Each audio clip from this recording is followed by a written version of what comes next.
Hey guys, my name is Jessica and this is Her Faith Journey. On this channel, I share all about my journey as a new Christian and just these things that I have in my heart to talk about because I feel like there is so much to share.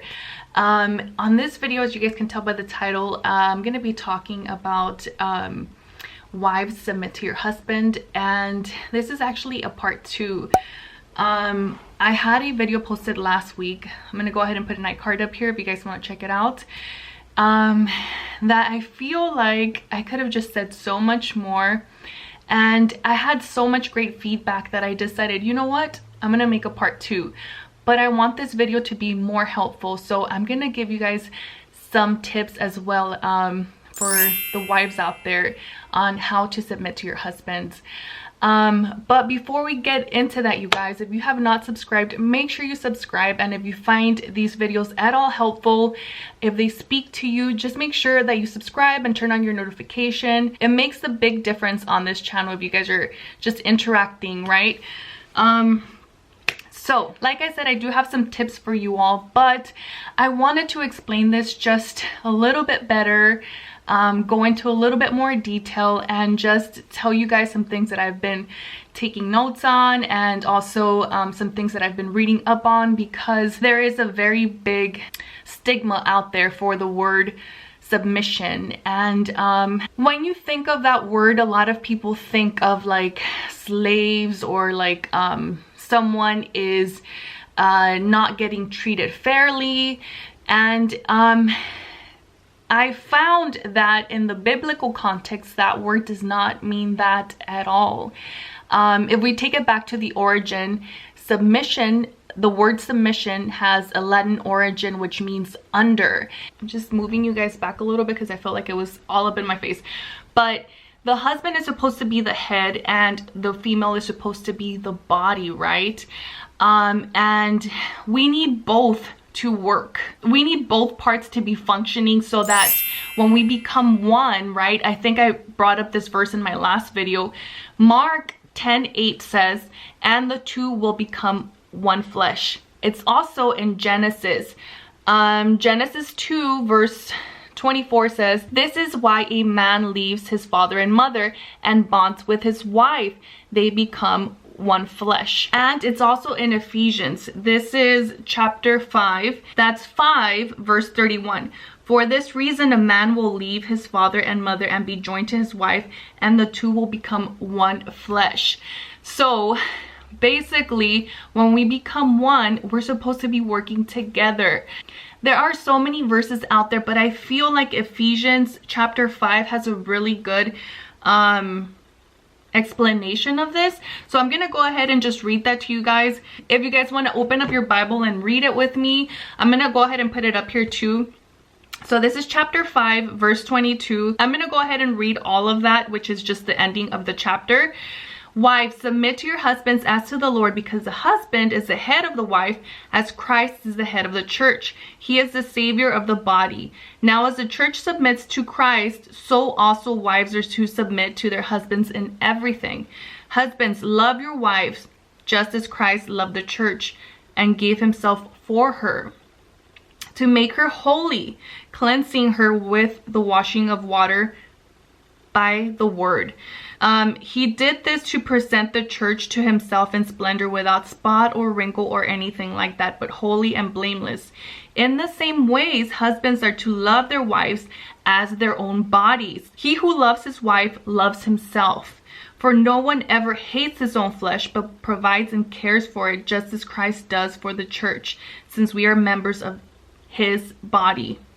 And then I did read verse 31, but it says, for this reason a man will leave his father and mother and be joined to his wife, and the two will become one flesh. So this mystery is profound, but I'm talking about Christ and the church. To sum up, each one of you is to love his wife as himself, and the wife is to respect her husband. So that is Ephesians, you guys, and that is a really good explanation. Again, when you're submitting to your husband, it's not like he is taking advantage of you. In fact, the Bible tells you over and over how you're supposed to love each other, right? It said it here. Husbands are to love their wives as their own bodies. He who loves his wife loves himself. So if your husband is loving you the right way, he's not taking advantage of you, he is not treating you unfairly, and we're supposed to be working as one.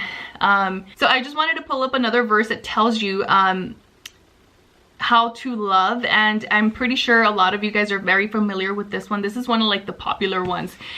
This is in Corinthians, 1 Corinthians. It says, love is patient, is kind, does not envy, does not boast, is not proud, does not dishonor others, is not self-seeking, is not easily angered, keeps no record of wrongs, does not delight in evil, rejoices with the truth, always protects, always trusts, always hopes, and always perseveres.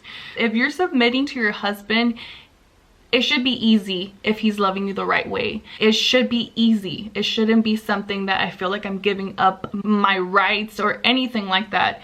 So yeah, you guys, I really wanted to explain that a little bit better and kind of have you guys look at these verses. So yeah, I want to know what you guys are thinking about this. Leave some comments down below. Again, that other video, I feel like there was a lot of good conversations in the comments. I want to keep those going. And also, I wanted to share some ways that you can submit to your husband, or some examples of that, so you guys can kind of understand that better. And I want you guys to keep that in mind, the whole becoming one flesh. And I think the number one thing that I want to speak on is kind of like respect. Treating your partner with respect means that you treat them the way you want to be treated, right? Speak to them the way you want to be spoken to. So number one, treat your partner with respect.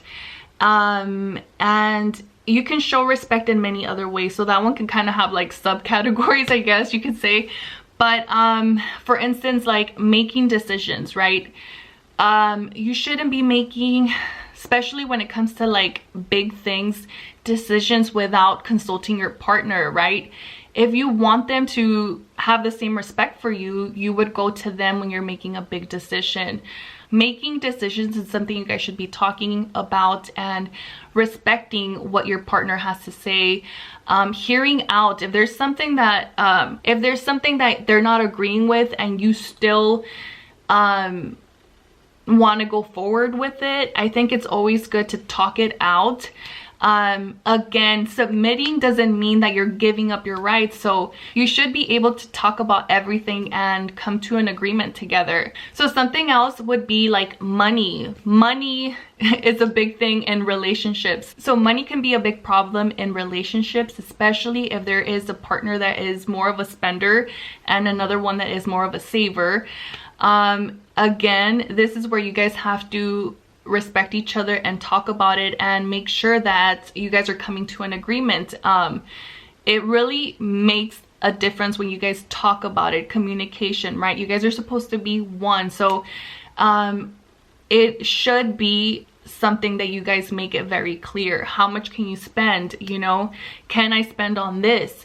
Especially if there's only one income coming in, I think it should be something that comes out of respect. When you guys are talking about how much can you spend on certain things, and not making any purchases without talking to your partner. Again, it kind of goes back to communication and respect. Your role as a wife should be that you're also taking care of the household, in the sense where you're not overspending, and that you're using your money wisely. And yeah, you should both always be working towards the same goal. And I know I had another one that I wanted to talk about. What was it? Oh yeah, how can I forget? The bedroom stuff. I'm pretty sure I don't have to say the word, but I'm sure you guys know what I'm talking about. Submitting to your husband, and in the bedroom, I shouldn't be joking about this, but again, it should come down to respect. and communication, and knowing that sex for guys or sex for men is a big thing. And there are a lot of times where we, the females, are the ones that don't want to. And there are many reasons why women don't want to sometimes. So being able to talk to your husband about that and knowing that it is also a big thing for them. There will be times where you'll have to do it, even if you don't feel like it. But again, you should be able to talk to your partner and let them know when it's a big no. For instance, maybe you don't like doing it when you're on your period, or maybe you're too tired. And if your husband is kind and understanding, there will be times where he will know that maybe tonight it won't happen. And you guys have to meet in the middle, right? So yeah, I hope this all made sense, and I hope these tips were helpful. There is so much in the Bible that you can dig into and find out, right? Am I doing this right? How can I work on myself? It is a big book on how to live a happy, fulfilling life. But yeah, once again, I feel like I can go on and on about this.